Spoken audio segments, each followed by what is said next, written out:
আউযুবিল্লাহি মিনাশ শাইতানির রাজিম। আমি রজমকৃত শয়তানের কবল থেকে আল্লাহ তাআলার কাছে আশ্রয় চাচ্ছি। বাংলাদেশি সেবা পার্টির পক্ষ থেকে আমি আপনাদের সকলকে জানাই আসসালামু আলাইকুম ওয়া রাহমাতুল্লাহ। আল্লাহ তাআলার পক্ষ থেকে আপনাদের সকলের উপরে শান্তি এবং রহমত নাজিল হোক, এটি আমার মূলত কামনা। আমি কোরআনের 2 নম্বর সূরা আল বাকারার 83 নম্বর আয়াতের একটি পোর্শন আপনাদেরকে জানাতে চাই। আল্লাহ বলছেন, ওয়াকুলু লিন্নাসি হুসনা, মানুষের সাথে সুন্দর এবং মনোরম ভাষায় কথা বলার জন্য আল্লাহ তাআলা তাকিদ করেছেন। আবার 68 নম্বর সূরা আল কলামের 4 নম্বর আয়াতে আল্লাহ বলছেন রাসূল কারীমের চরিত্র নিয়ে, ওয়া ইন্নাকা লাআলা খুলুকিন আযীম, নিশ্চয় তুমি চরিত্রের সর্বোত্তম শিখরে পৌঁছে আছো। আমি বাংলাদেশি সেবা পার্টির পক্ষ থেকে দেশের ভাই বোনদেরকে বলতে চাই, আপনারা এদেশের মানুষদেরকে সম্মান দিন, অন্যদেরকে সম্মান প্রদান করে গর্ববোধ করুন। আপনি হিন্দু হন, মুসলমান হন, বৌদ্ধ হন, জৈন হন, খ্রিস্টান হন, যেই হন না কেন, আমরা যদি সবাই মিলে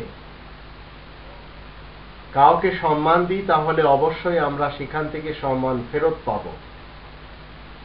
মনে রাখবেন, হীন চরিত্রের এবং পশু সিফাতের লোকদেরকে কখনো দেশের বড় বড় পদে আপনারা যদি বসান, তাহলে আপনাদের সাথে তারা কখনো ভালো ব্যবহার দিবে না, তাদের পক্ষ থেকে সবসময় আপনারা যাতনা পাবেন। মনে রাখবেন, দোষী লোকেরা এবং বিকৃত লোকেরা উঁচু আসনে বসলে ক্রমশ তারা জাতির উপর নির্যাতন নিপীড়ন অবশ্যই চালাবে, তাতে কোনো সন্দেহ নেই। অপরাধী অফিসাররা দেশের সৎ এবং সুনাগরিক যারা, তাদের উপরে সবসময় জুলুম এবং অত্যাচার করবে। আর হিংসুক অফিসার যারা এবং দেশদ্রোহী অফিসার যারা, তারা দেশের নিরীহ এবং দিনদার মানুষদের উপরে ধ্বংসলীলা চালাবে, তাতে কোনো সন্দেহ নেই। তারা দেশের ভালো মানুষদেরকে বেদনার এবং যাতনার জাতাকলে পিষবে। বাংলাদেশি সেবা পার্টির পক্ষ থেকে আপনাদেরকে বলতে চাই, আপনারা অন্তত আমাদের একটু সাপোর্ট করুন। দেখবেন, আমরা যদি আপনাদের সাপোর্ট পেয়ে আল্লাহ তাআলার মেহেরবানিতে এমন কখনো সুযোগ যদি আল্লাহ আমাদেরকে দেন, তাহলে লোভী অফিসার যারা লোভী এবং যারা